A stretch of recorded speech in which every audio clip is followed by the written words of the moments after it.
Meanwhile, the business sector is hoping for a speedy resolution of the MERALCO power rate hike issue. Well, again, Freddie Abando tells us why. Until such time the Supreme Court resolves MERALCO's proposed power rate adjustment, there is growing concern that prices will remain at current levels. Worse, the burden to consumers is paying for higher electric bills. So how much time will it take the High Tribunal to hear the case and issue a ruling? In the meantime, MERALCO has warned the freeze order could trigger rotating brownouts during the summer months when consumption is up. The power distributor said the TRO will impact on the supply chain for the entire electricity market at the expense of consumers. Several sectors of the private sector, local and foreign, called for a quick resolution of the case by the High Tribunal. Morocco did not have to buy that energy at that high price, but they chose to. If they didn't buy it, there would have been blackouts when the Malampaya station was down, and then people would have been upset that there were blackouts.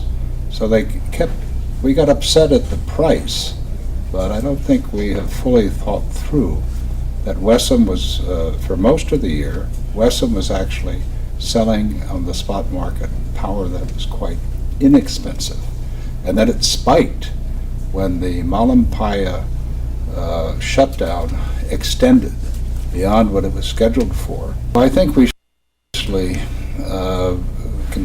think about what Morocco has told us and what Morocco is saying to the Supreme Court, that this issue, the TRO, has got to be changed. You know, one American company has asked to be paid.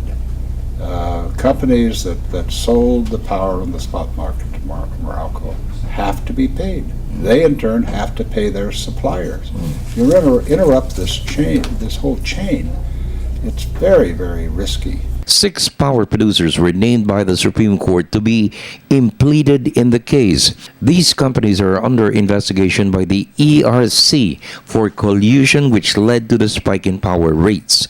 They are the source of the power to be distributed by MERALCO to its service areas.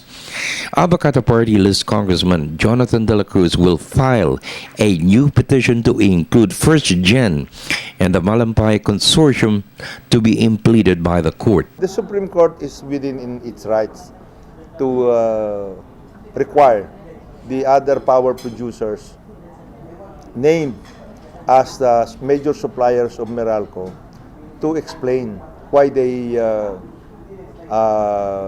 spike, where there was a spike in their prices as a result of this with Malampaya. There is one major power producer not included in those impleaded by MERALCO, which is First Gen.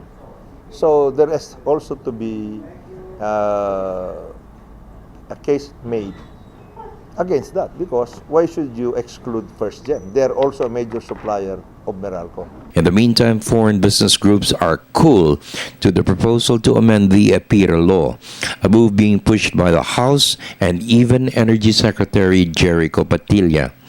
The wise move is to build more power plants to ensure more supply as the economy grows. There is strong resistance against government getting back to the power business. The private sector will not finance new power plants if it has to compete with the government.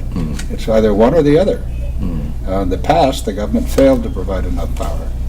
And the government failed because one particular plant, well, 2 projects, the Chico River Dam project was stopped, and the Balitaan nuclear power plant was stopped. For the People's Television Network, this is Freddie Abando reporting.